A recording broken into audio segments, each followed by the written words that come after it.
उत्तर प्रदेश में शिक्षक भर्ती के क्रम में एक न्यूज आर्टिकल प्रकाशित हुई है जो कि आप अपने स्क्रीन पर देख पा रहे होंगे। एडेड माध्यमिक व महाविद्यालयों की पहले आएगी शिक्षक भर्ती।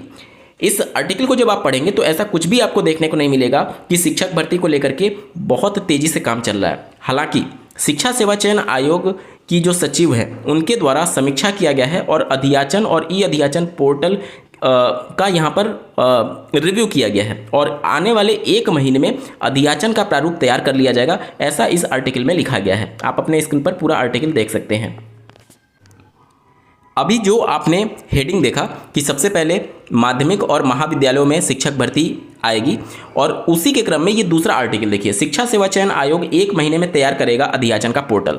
एक्चुअल न्यूज यही है कि शिक्षा सेवा चयन आयोग का पोर्टल अभी तैयार ही नहीं है जो अध्याचन लिया जाना है और उसके क्रम में ये समीक्षा बैठक की गई थी और इसी खबर को दूसरे तरीके से प्रकाशित कर दिया गया कि सबसे पहले माध्यमिक और महाविद्यालयों में शिक्षक भर्ती का विज्ञापन जारी किया जाएगा, जबकि भर्ती के संबंध में अभी दूर दूर तक कोई भी अता पता नहीं है। एक बार जल्दी से देख लेते हैं। अध्यक्ष के इस्तीफे के बाद बने गतिरोध के बीच उच्च एवं माध्यमिक शिक्षा विभाग से मांगा गया है प्रारूप। ये ई अध्याचन का फॉर्मेट या फिर प्रारूप पता नहीं कितने महीनों से शिक्षा सेवा चयन आयोग तैयार कर रहा है।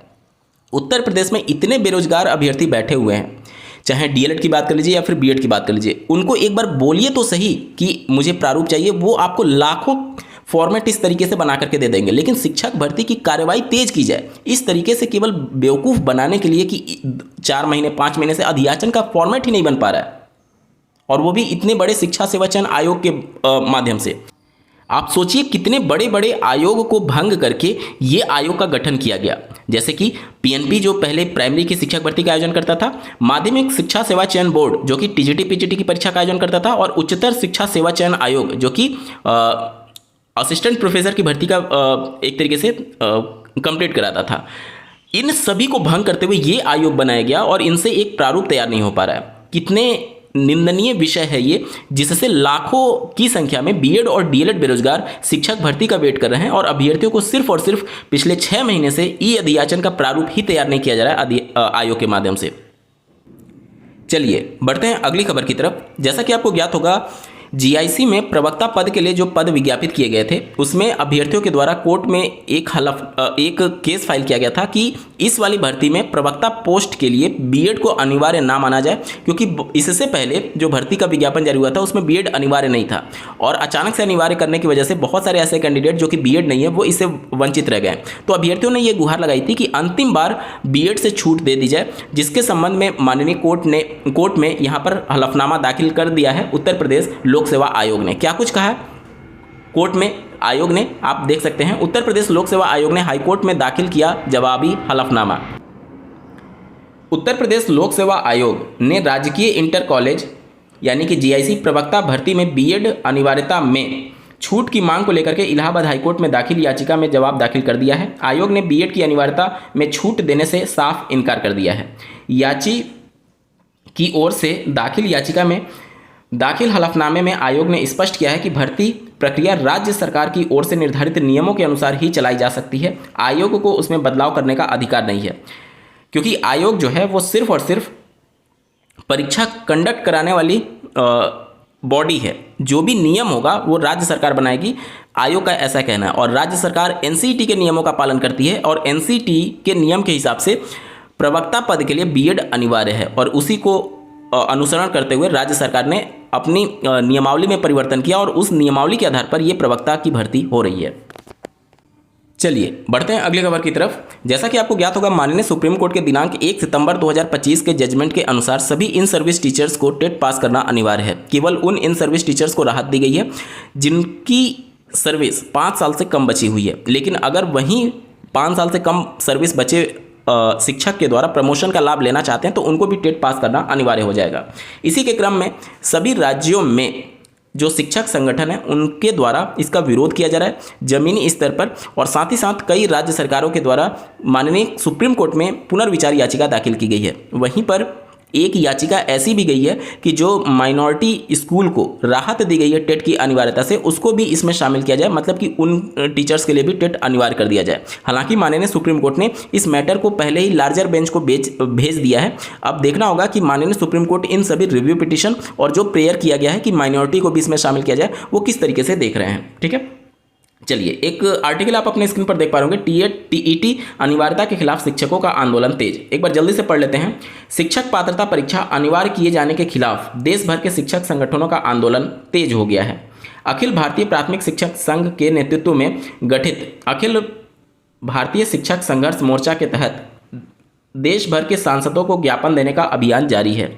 इसी क्रम में उत्तर प्रदेश में भी शिक्षकों ने कई जिलों में सांसदों को ज्ञापन सौंप करके 29 जुलाई 2011 से पहले नियुक्त शिक्षकों को टीईटी की अनिवार्यता से छूट देने की मांग की है।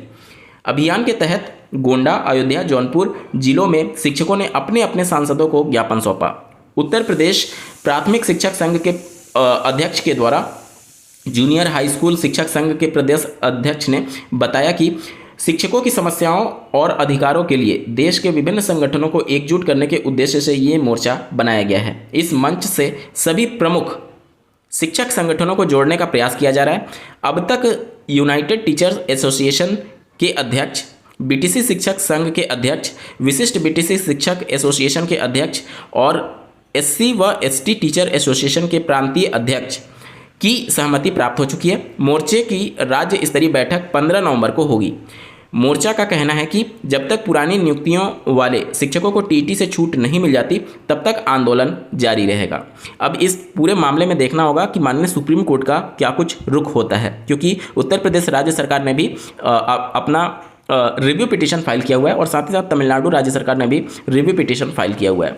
देखना होगा कि पूरे मामले को सुप्रीम कोर्ट किस नज़रिए से देखती है। चलिए बढ़ते हैं अगली खबर की तरफ। जैसा कि आपको ज्ञात होगा, माननीय सुप्रीम कोर्ट के द्वारा दिनांक 11 अगस्त 2023 के जजमेंट के अनुसार ऐसे बीएड अभ्यर्थी जो कि माननीय सुप्रीम कोर्ट के जजमेंट से सेव किए गए थे, उनको एनसीईटी के माध्यम से 6 माह का ब्रिज कोर्स कंडक्ट कराने के लिए आदेशित किया गया था। अब उत्तर प्रदेश में 69,000 शिक्षक भर्ती से संबंधित जो भी बीएड अभ्यर्थी हैं, उनको भी ये कोर्स करना है। उसी के क्रम में उत्तर प्रदेश शासन में उप सचिव के द्वारा दिनांक 6 अक्टूबर 2025 को एक पत्र लिखा गया शिक्षा निदेशक को। आप देख सकते हैं, माननीय उच्चतम न्यायालय नई दिल्ली में योजित रिट संख्या this and this national council for teacher education व अन्य के संबंध में। यहाँ पर यह बताया गया है कि देखिए, बीएड प्रशिक्षित आहर्ता के आधार पर चयनित सहायक अध्यापक द्वारा आवेदन पत्र प्रस्तुत करने की तिथि, इनके लिए 6 माह का ब्रिज कोर्स कंडक्ट कराने के लिए 1 नवंबर से 15 नवंबर 2025 तक आवेदन लिए जाएंगे और एनसीटी द्वारा मान्यता प्राप्त 6 माह का विशेष कार्यक्रम प्रशिक्षण प्रथम चरण, जो कि 1 दिसंबर 2025 से 30 मई 2025 तक आयोजित किया जाएगा। देखिए, इस संबंध में मुझे ये कहने का निर्देश हुआ है कि कृपया माननीय उच्चतम न्यायालय नई दिल्ली में योजित रिट संख्या दिस एंड दिस बनाम national council of teacher education व अन्य के संबंध में पारित आदेश 8/4/2024 के अनुक्रम में उपलब्ध कराई गई आख्या के आधार पर माननीय न्यायालय में शासन अधोहस्ताक्षरी की ओर से प्रति शपथ पत्र तैयार करा करके शासन को यथाशीघ्र उपलब्ध कराने का कष्ट करें, ताकि ससमय माननीय न्यायालय में प्रति शपथ पत्र दाखिल किया जा सके। तो यहाँ पर देखना होगा कि यहाँ पर आवेदन पत्र लिए जा रहे हैं और साथ ही साथ यहाँ पर 6 माह का ब्रिज कोर्स कंडक्ट कब से कब तक होगा, उसकी डेट भी घोषित कर दी गई है। तो जितने भी बीएड अभ्यर्थी हैं 69,000 में चयनित, उन सब के लिए ये खबर बहुत इंपॉर्टेंट है। आज के वीडियो में बस इतना ही। ऐसे ही महत्वपूर्ण अपडेट के लिए इस चैनल को सब्सक्राइब करना ना भूलें। इस वीडियो को देखने के लिए आपका बहुत बहुत धन्यवाद। भगवान करे आपका दिन शुभ हो।